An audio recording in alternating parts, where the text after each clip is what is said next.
the Nicomachean ethics of Aristotle. Read and presented by George Pitropogiannakis. Book 5, Chapter 7.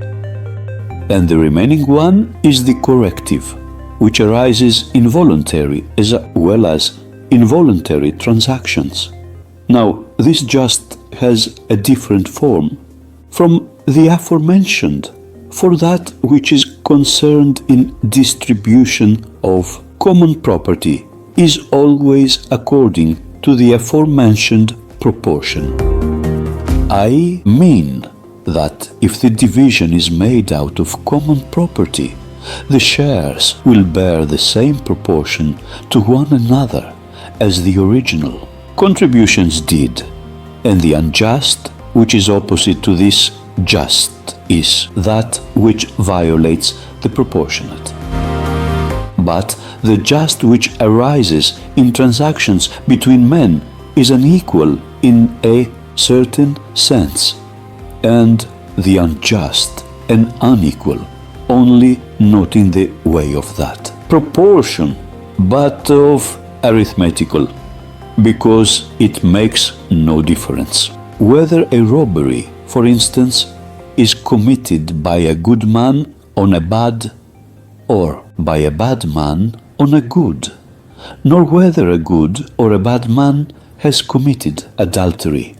The law looks only to the difference created by the injury, and treats the men as previously equal, where the one does and the other suffers injury, or the one has done and the other suffered harm.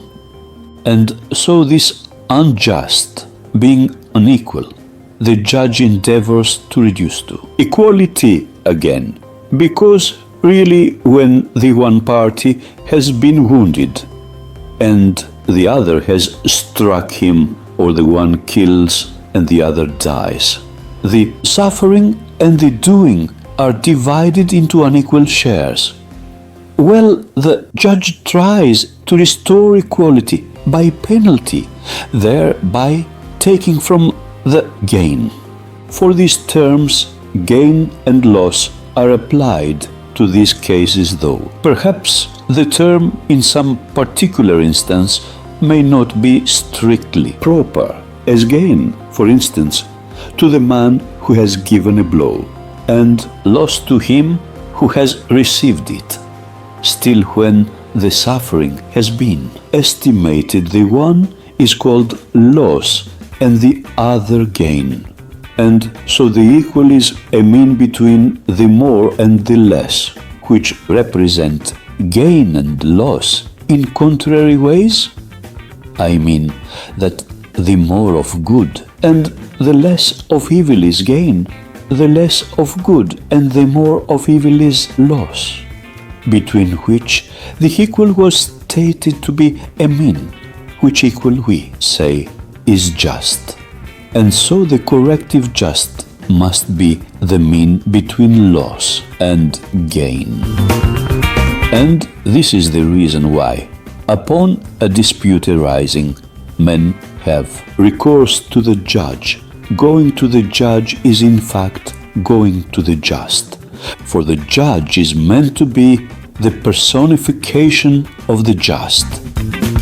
And men seek a judge as one in the mean, which is expressed in a name given by some to judges, mesidioi, or middlemen, under the notion that if they can hit on the mean, they shall hit on the just. The just is then surely a mean, since the judge is also. So it is the office of a judge to make things equal, and the line, as it were, having been unequally divided, he takes from the greater part, that by which it exceeds the half, and adds this on to the less.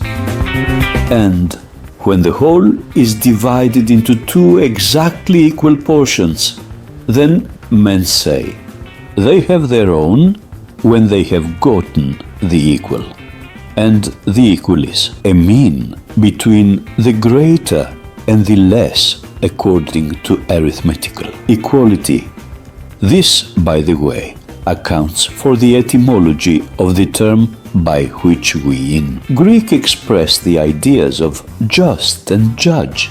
Dikaion quasi dikaion, that is in two parts, and dikastes quasi dikastes, he who divides into two parts. For when from one of two equal magnitudes somewhat has been taken and added to the other, this latter exceeds the former by twice that portion, if it had been merely taken from the former and not added to the latter. Then the latter would have exceeded the former only by that one portion. But in the other case, the greater exceeds the mean by one, and the mean exceeds also by one that magnitude from which the portion was taken. By this illustration, then, we obtain a rule to determine what one ought to take from him who has the greater, and what to add to him who has the less.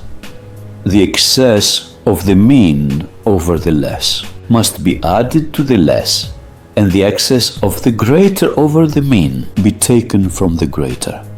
Thus, let there be three straight lines equal to one another. From one of them cut off a portion and add as much to another of them.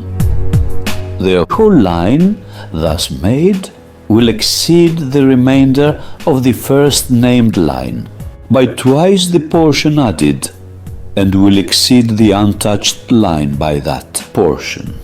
And these terms, loss and gain, are derived from voluntary exchange. That is to say, the having more than what was one's own is called gaining, and the having less than one's original stock is called losing. For instance, in buying or selling or any other transactions, which are guaranteed by law, but when the result is neither more nor less, but exactly the same as there was originally, people say they have their own and neither lose nor gain. So, then, the just we have been speaking of is a mean between loss and gain arising in involuntary transactions. That is, it is the having the same after the transaction as one had before it took place.